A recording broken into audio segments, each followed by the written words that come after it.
Di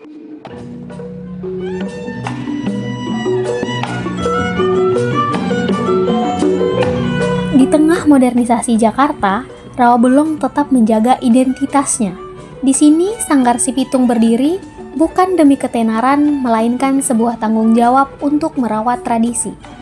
Sanggar Betawi Si Pitung berdiri di Rawabelong, Jalan Yusuf, Kelurahan Sukabumi Utara, Kecamatan Kebonjeruk, Jakarta Barat, tanggal 5 Mei 1995. Yang membuat saya tertarik Sanggar, saya punya tanggung jawab moral sebagai anak Betawi. Kalau bukan anak Betawi, siapa lagi, kan gitu.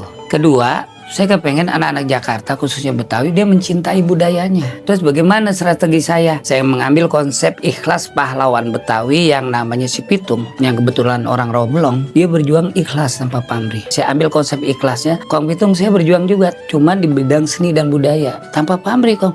Saya ikhlas, saya ridho, tidak ada pungut biaya.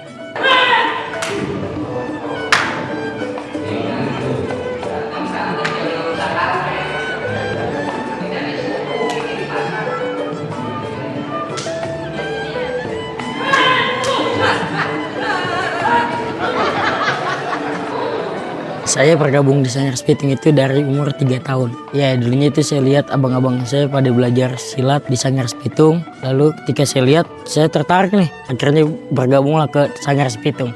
Tertarik itu karena gerakannya itu lincah ya. Lincah, keindahannya cepat gitu, dan juga bisa mematikan. Sanggar ini bukan sekedar tempat berkumpul, tapi ruang pelestarian yang hidup.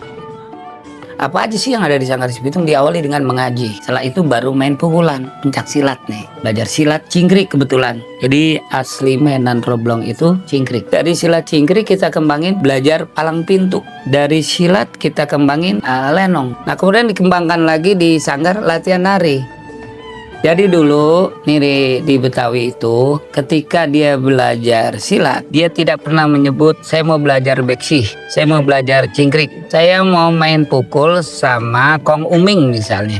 Orang tahu tuh Kong Uming guru cingkrik. Saya mau main pukul belajar sama Kong Hasbullah. Oh berarti beksih. Jadi lebih kepada figur tokoh yang mengajarkan. Terus bagaimana kaitannya dengan Pitung? Lah, otomatis kalau yang namanya Pitung lahir di Rawabelong, yakin saya dia punya main pukulan silat Rawabelong. Namanya sudah cingkrik atau belum, bawa alam. Di silat cingkrik itu ada 12 jurus. Ada keset bacok gedor, ada cingkrik, ada saup, ada lok belongok, macan, singa, dan seterusnya. Dari 12 jurus itu, longok sih. Terus ada singa juga. Karena dia menarik kayak gerakannya tuh, ngeliat tajam gitu tatapannya gitu. Terus sama singa juga keren gini. Di cingkrik itu kita juga belajar seni namanya. Di sambut juga ada sambut jadi sama sambut seni. Kalau sambut jadi rusak, jadi mati, jadi kesleo. Kalau sambut seni itu biasanya kita pakai di palang pintu ataupun di lenong. Itu sambut seni, gerakannya indah. Kadang setiap jurus itu biasanya kita belajar jurus. Setelah kita mempelajari, setelah kita mengetahui, nanti dikasih tahu nih maknanya. Fungsinya buat apa nih jurus? Kayak set bajok gedor, fungsinya buat apa nih kalau ngehalau musuh seperti apa gitu. Seni bisa menghibur dan jurus bisa mematikan. Namun, kekuatan sejati dari sebuah budaya adalah kemampuannya untuk diwariskan agar tidak mati di telan zaman.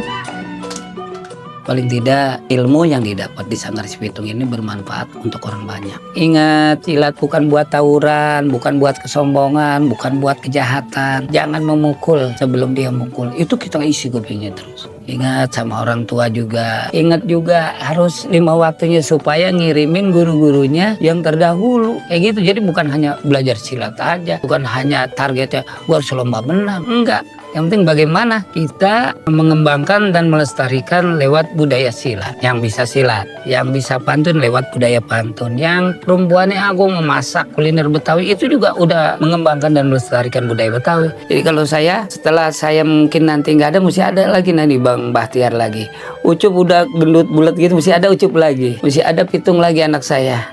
Semoga Sanggar Si Pitung makin berkembang, makin solid, makin jaya, makin eksis dimanapun berada, dan makin juga ngelestariin budaya Betawi. Karena kalau bukan kita, siapa lagi yang ngelestariin?